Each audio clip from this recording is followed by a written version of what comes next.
So here, again, here's that gram-positive and gram-negative bacterial cell wall. Here, and notice we've got a really nice thick peptidoglycan layer outside of the plasma membrane, okay?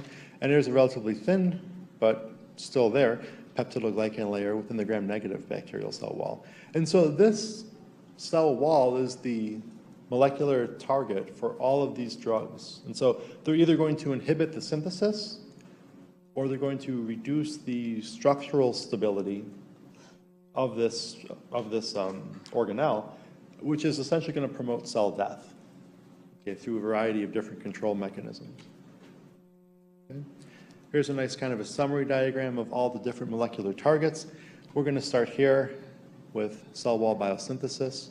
We've already talked about B, C, and D in terms of protein biosynthesis, DNA replication, and folate metabolism. All right. And so of all of the cell wall inhibitors, you know, we probably should talk about beta-lactams first, right? And so these are the penicillins, okay?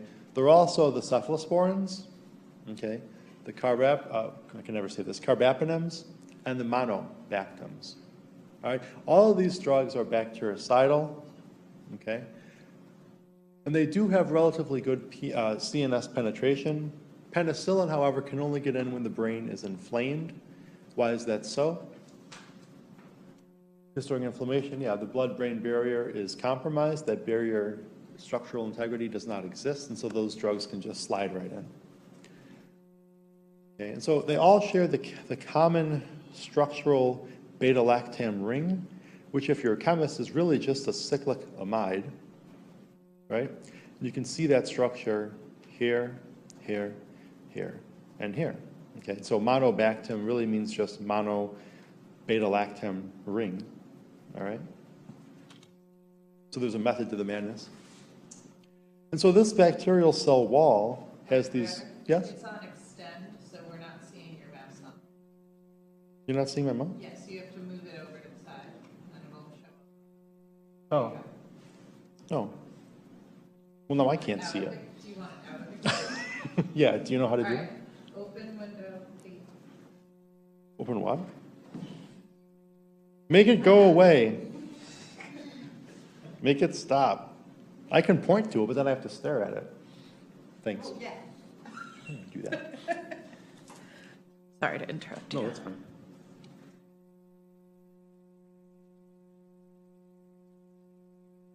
Oh, You broke it. Thanks.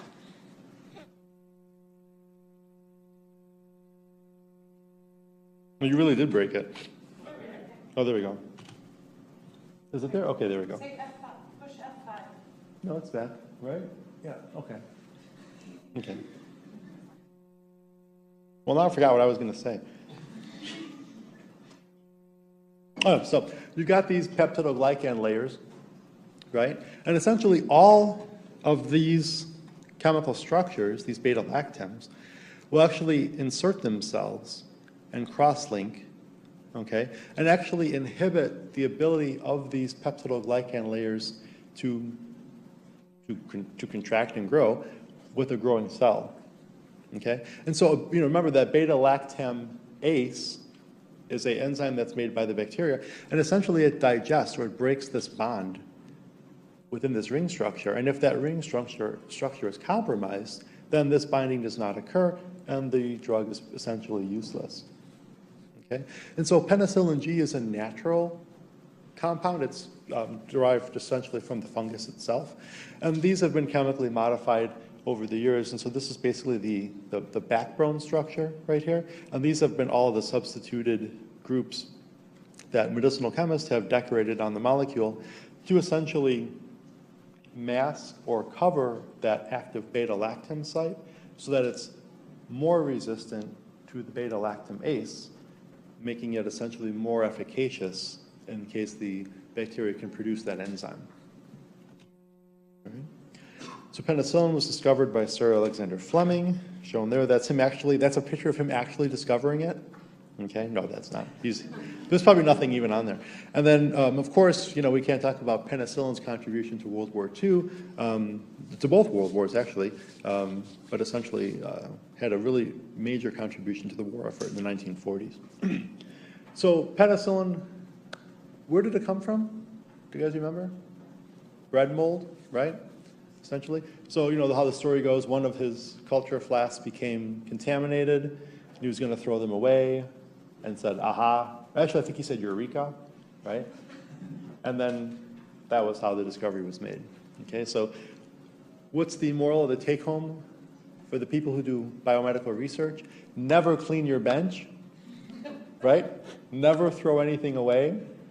Let the technicians and the medical students and the pharmacy students and all the graduate students who are rotating through your lab, let them screw everything up because you might discover something. Most likely you'll just have a giant mess, but you might discover something.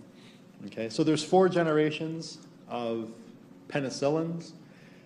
The first generation is essentially narrow spectrum. It's the oldest, right? It's effective against gram-positive bacteria, including streptococci. Second generation includes ampicillin and amoxicillin. These have a more broad spectrum. Okay, they're effective against the same bacteria, okay, but also some gram-negatives, including E. coli and H. influenza, or influenzae. Third generation, carbenicillin and ticaricillin. These are more broader spectrum than the previous generation. You can use them for treating against gram-negative Pseudomonas infections. And the fourth generation is the broadest spectrum, including piperacillin or piperacillin. These are not resistant to penicillinase-producing organisms. Okay, typically they're well tolerated. Okay, there aren't a lot of side effects outside of GI upset, nausea, and vomiting, and so for that reason, they're one of the more commonly over-prescribed antibiotics.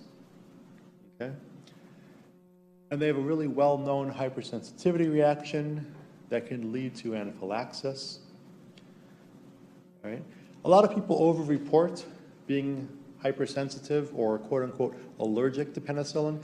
In reality, they are just, it's not a true hypersensitivity reaction, they just don't tolerate it well because of the side effects. They don't feel well when they're on it. And so they report that as an allergy. We talked about some of the chemical mechanisms whereby penicillins become non-effective. Here's that beta-lactam ring. Here's your enzyme. Essentially opens up that ring structure and makes that compound, that penicillin compound, non-effective. Okay, and that came from a gene transfer. And in the literature, penicillinase and beta-lactamase are essentially the same thing. Okay, and so we've got 2 options. We can chemically modify the antibiotic. We can put more R groups. We can put more bulky groups here. Remember steric hindrance from organic chemistry?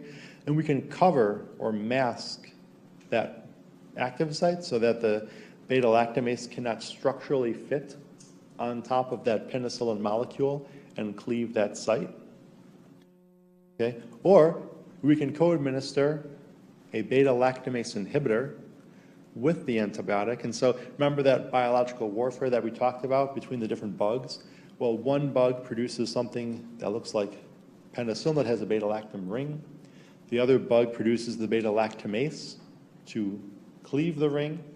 The original bug produces an inhibitor of beta-lactamase to inhibit the cleavage, okay, so that the compound is more, effective again. And that's exactly what happens. So the inhibitors of beta-lactamase can be co-administered with penicillin. Okay, so you inhibit the enzyme and allows the penicillin to work more effectively, right? And you've probably all taken one of these. You've probably taken Augmentin, which is amoxicillin with clavulanic acid. Clavulanic acid is a beta-lactamase inhibitor. Okay, we call it a suicide inhibitor. It binds to the enzyme, doesn't let go, all right, and renders it inactive. And so that preserves the integrity of the penicillin molecule, making it more efficacious. And clavulanic acid was discovered from Streptomyces clavulurgis, a gram-positive bacteria. And there's a picture of Augmentin.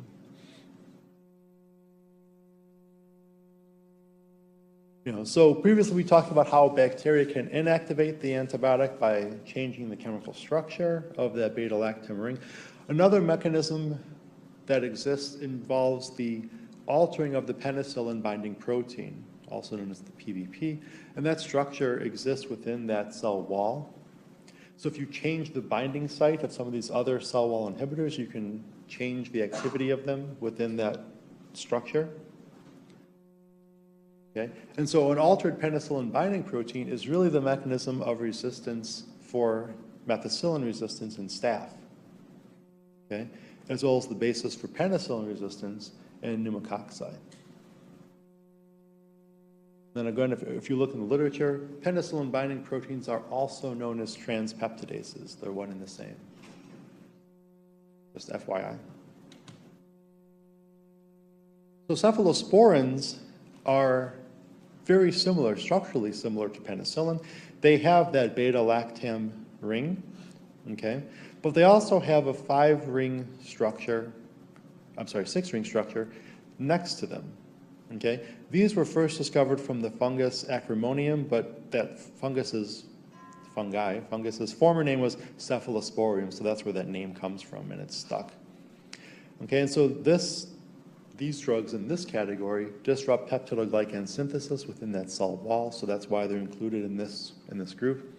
Again, we've got 4 main generations, and then the 5th generation is the catch-all for the ones that kind of don't fit in the other generations, but are awaiting assignment based on their evaluations. Okay, now there are a lot of drugs in these categories. I'm only giving you 2 or 3. If you look this up on Google or your textbook or first aid, there could be 10 or 15, 16 drugs in each category, in each generation, all right? When I compiled this lecture, I was going off of that list from Dr. Wong, because that's the one that's going to be clinically relevant for our institution, okay? And those were the most commonly prescribed cephalosporins for those diseases. And so, I can teach you about all of the different cephalosporins, but I decided to kind of go backwards and look at the clinical implications of where these drugs are most often used and highlight a few examples of those. So hopefully this will match up with your studying, okay? Because this lecture has been changed a lot since last year. So your first generation cephalosporins include cephalexin and cefazolin. Those are used to treat gram-positive and negative infections, including Klebsiella. Okay. Your second generation, cefalocor and cefloxetine, much more broad, broad spectrum of activity than the previous generation.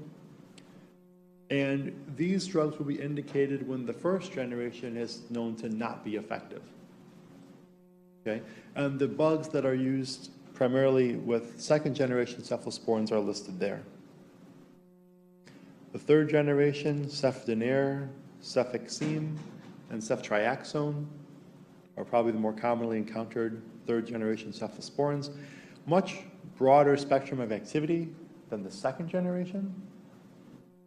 Okay, they have a much longer duration of action. They can cross the blood-brain barrier. So those third generation drugs are going to be really important for CNS type of infections. Okay? Why is it important to talk about first, second, third generation?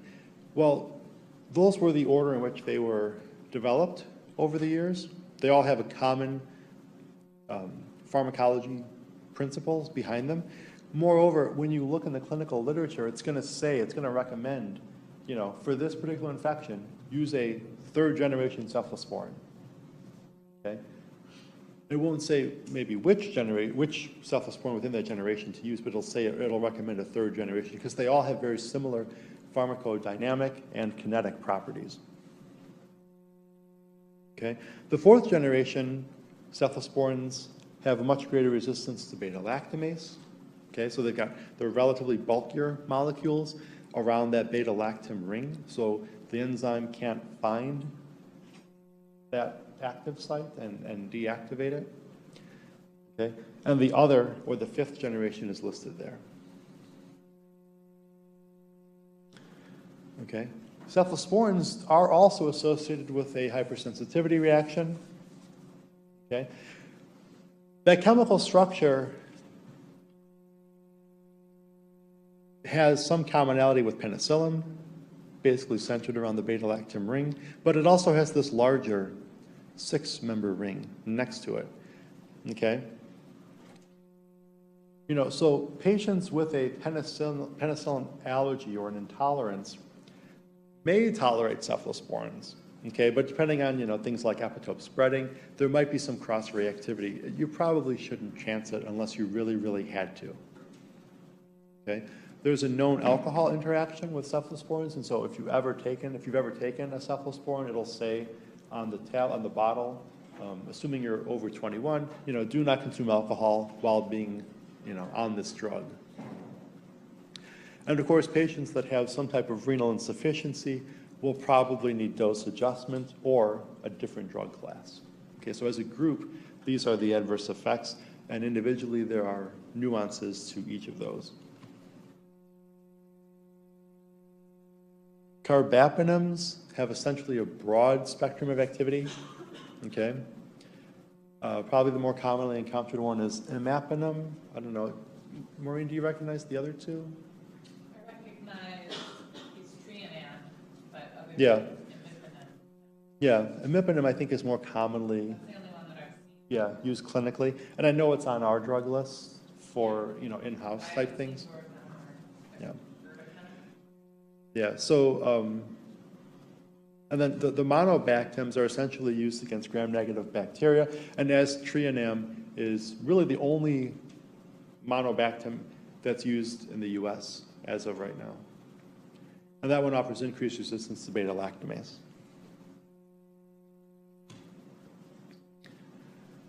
Another group of compounds that have antibiotic activity include glycopeptides, and vancomycin is the kind of the prototype glycopeptide. So again, we're going after the cell wall synthesis, but this is a different site or different binding site than the beta-lactams that we've just discussed. And of course, resistance mechanisms exist for vancomycin. What does the cell do? It alters the peptidoglycan cell wall, so this way the drug, vancomycin, cannot get through that membrane. Okay, these molecules are quite large. They're glycosylated cyclic or polycyclic, non-ribosomal peptides. I said they're large molecules. And they've got steric hindrance, okay, due to amino acid binding. More often they're bactericidal, and so they can inhibit cell wall synthesis. But they offer very, very narrow spectrums of activity. They're really only going after those gram-positive bacteria. You know, and so, correct me if I'm wrong, but vancomycin is really the drug of choice right now for MRSA, but we do have VRSA. We've got vancomycin-resistant staphylococcus, right? Enterococcus, oh, so VRE, vancomycin-resistant enterococci, right? Okay. They haven't identified any vancomycin-resistant staph clones yet? I'm sure it's out there. I don't know. We'll find out. You know, so obviously this is a moving target. These bacteria are constantly changing their profiles. Glycopeptide side effects as a group, the main one is red man syndrome. And so typically the patient looks like they've been out in the sun too long. They turn red. It's also associated with a nephrotoxicity as well as an ototoxicity. And that red man syndrome is related to the rate of infusion. Okay? Typically, it'll spontaneously resolve itself after therapy is finished. Okay, so when you administer these drugs, you can lengthen the infusion rate, okay? Or you can pre-treat the patient with something like an antihistamine, like Benadryl or diphenhydramate.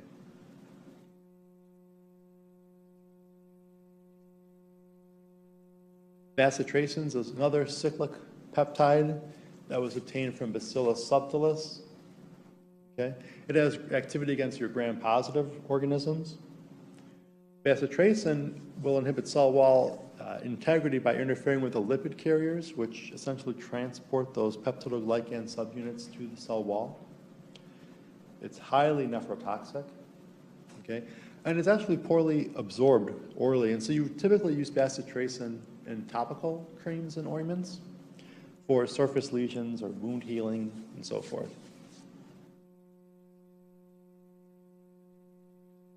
I think neosporin is a combination of bacitracin and neomycin, if I remember. And I'm sure you've all used neosporin at some point. Kind of the oddball in terms of cell membrane integrity is this relatively large molecule called daptomycin. It's a bactericidal agent that offers gram-positive concentration-dependent cell killing. Okay? It was produced by Streptomyces roseosporus. Okay? The mechanism of action is quite unique. It disrupts the cell membrane that actually results in repolarization. I'm sorry, rapid depolarization, okay, which is going to inhibit the synthesis of RNA and DNA and protein and so forth. Okay, so it's going to be ionic component to its mechanism of action. The main side effects include anemia as well as GI upset and discomfort. Sure. I don't know. Some of these, I don't know if daptomycin is quite a type 2 blood cells in I don't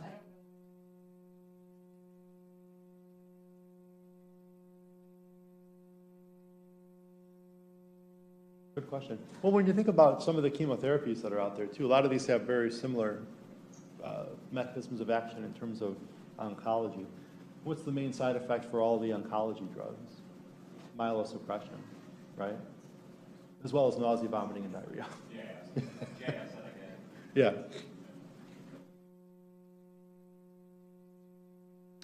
Another kind of a unique chemical that's used sometimes is phosphomycin. It can be used against gram-positive or negative bacteria. And this oral preparation was approved in the US relatively recently. And it's an analog of phosphoenol pyruvate. So it's going to block incorporation of those nucleotides into the bacterial wall. Probably, I think this is the last one, is polymyxin E or colistin. It's a newer antibiotic. Well, actually, it's not really new. It was discovered in the 40s or the 50s, a long time ago, and it was essentially put on a shelf because of the overwhelming toxicity that the patients encountered. Okay? And so we've discovered that we can use this for multiple drug-resistant bacteria that are difficult to treat, especially gram-negative bacteria that have bacilli structures. What's interesting is that the source of this compound is made from a bug that essentially can fix nitrogen. And so you see this growing with plants. It was discovered in the jungles. And it binds to LPS. And so we really know very little of dosing, kinetics, administration. We do know that you don't give it oral.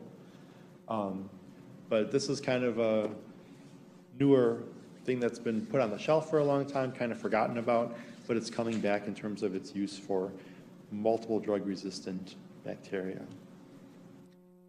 Same thing with cycloserine. It's active against gram-positive and negative organisms. It's a structural analog of D-alanine, and it was produced from a bacteria that's associated with jungle orchids, as the name implies. And that's the end of the cell wall inhibitors. And so when we talk about cell wall inhibitors, we're really going after, I mean, that was all of them, but we're really talking about your beta-lactam, penicillins, right? Cephalosporins, and the the carbapenems, okay? So that's, even though they all have the same mechanism of action, that's a lot of drugs within those categories, okay? All right, that's all I got for today. Thank you. So tomorrow morning, we're going to take a little break from microbiology to go into genetic mechanisms of disease. Recommend you guys